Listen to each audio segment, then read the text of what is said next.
Hi. Today is Thursday the 5th, is that correct? 4th? My watch is off.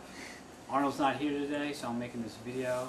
This is my niece Angela, and she has two very good hospital stories to tell.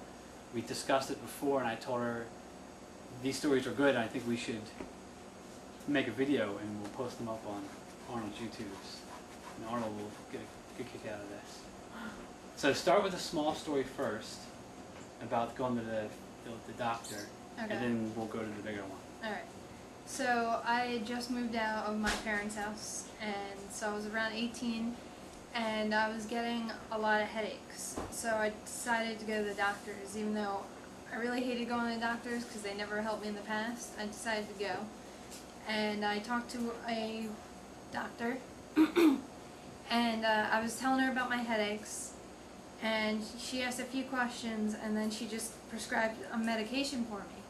So I was like, okay, what does it do? And she was like, it will just help you. And I was like, well, yeah, but what does it do exactly? And she just got mad, and she was like, do you want to feel better or not?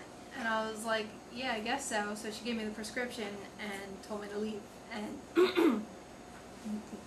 and follow up with her later. Just So wanted to push it out of there. yeah. Next customer. Yeah.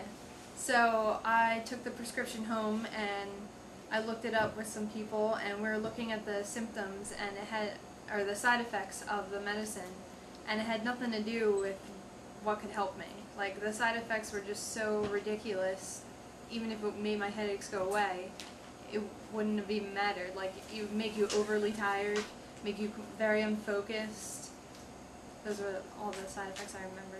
So I never took it, and I never went to see her again. So that was a bad experience. That's strike number one, Mm-hmm. right? And then you had a situation a few months back Mm-hmm. Yeah. where you had some technical questions to ask, and you didn't know who to go to, so you called the hospital, right? Mhm. Okay, and let's hear that story. Yeah, so I hadn't gone to the doctors ever since then, and I was at work, and I was in so much pain that it actually like stopped me and like brought me to my knees at work.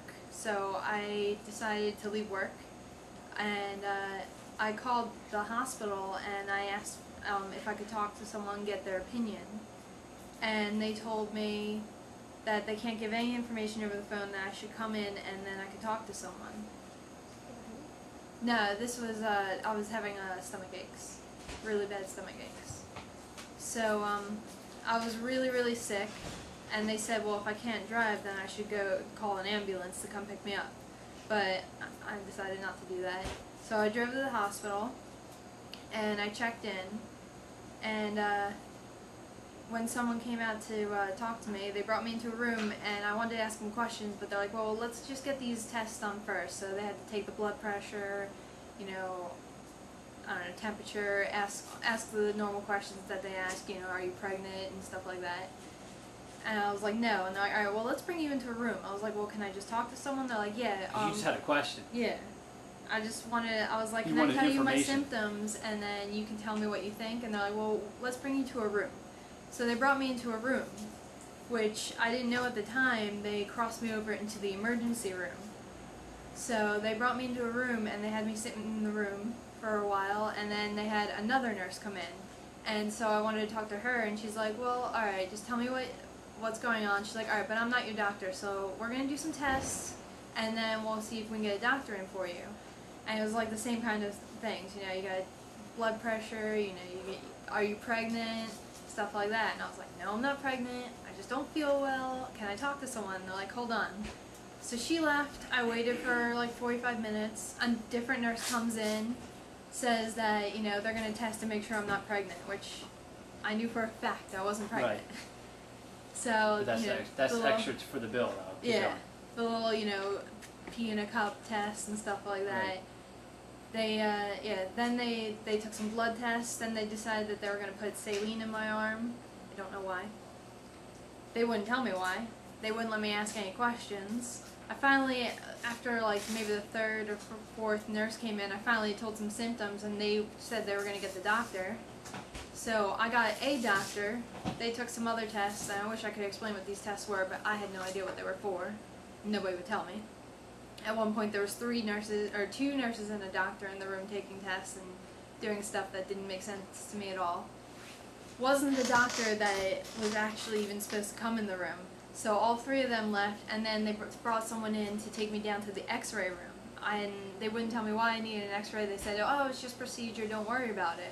Extra bill. Yeah, x-ray cost like a good $1,000, if not more. So then they wheeled me back in the room. I finally see the doctor I was supposed to in the first place, and they told me that I'm not pregnant.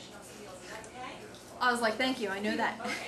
And so then they asked me questions about how I was feeling. Finally, I get to explain how I'm feeling and what's wrong, and they're like, alright, well, your other tests seem normal, so I guess it's just some kind of irritation or something. Maybe you'll get through it. So that was a good 6.5 hours in the hospital. And they still haven't answered your questions. They haven't answered my questions. And then they gave me medicine. They're like, do you feel okay? And I was like, yeah, I started to feel better about 2 hours ago. And they're like, alright, well, I'm going to write you a prescription for nausea pills. And they still don't know what you have. No idea what could it, they had some guesses, but no idea what So it, make I could guesses actually. and they're going to give you some drugs. Yeah. So they gave me some pills, and it was like a huge bottle, and I didn't have my insurance card, so I didn't know what my insurance was. So I couldn't even afford the pills anyway, but I got like 3 of them just in case, because it was a lot less money. And yeah, now I'm stuck with like a $2,600 Well, they didn't tell you at the bill. time, though. At the time, they didn't No. tell you how much it was going to cost. No, they didn't say anything. The bill to me. just shows up in the mail. It did. It just showed up a few weeks later in the mail. Like $2,600. So I'm on the phone with them asking them why I got a bill like this, and they're like, well, you know, you were in the emergency room. I was like, when did that happen? And Right. they're like, no, you walked into the emergency room. I was like, I didn't know that. How could I have known Right, that? right. All I did the entire time was I wanted to talk to someone because I didn't feel well. So then I talked to my insurance company, and they said, nope, it's up to the hospital.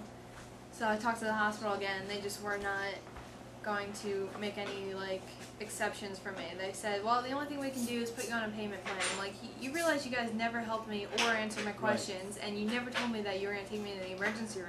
Right. Had I known, I wouldn't have gone. They didn't solve the situation at all. No, They didn't help you out. no, it was just up to me to feel better, sleep and diet. And they didn't for the discuss. next few They never days. discuss how much things cost when you're in the hospital. Nope.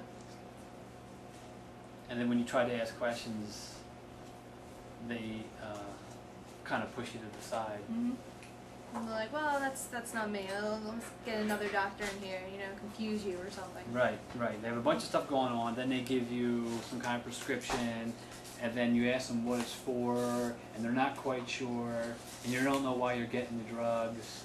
Then you get a magic bill in the mail that you're not expecting. Mhm. You're a college student, right? You're not loaded with big bucks. No. Your insurance doesn't cover all of it. It only covers $500 deductible, yeah. right? Or yeah, $500. So now you got this huge bill. You got to pay for college.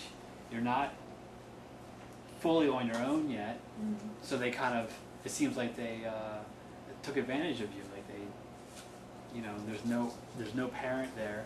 Mhm. So I think this is a very valuable lesson if, you're at that age where you're not going to the doctors with your parents anymore, but you're still young enough to not know everything that's going on when you go to the I hospital. was around the So you time. asked. Yeah, I mean, it really probably was just something like,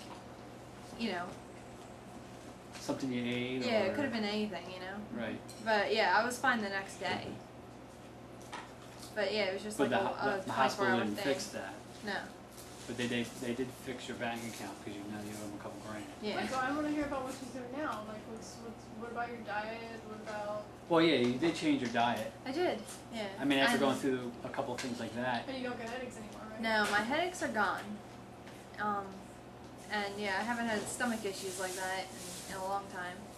But yeah, I changed, like I try to do 2 raw meals a day, and then for dinner, try to keep it vegetarian, but sometimes it's cooked. But, yeah, and yeah, I feel a lot better.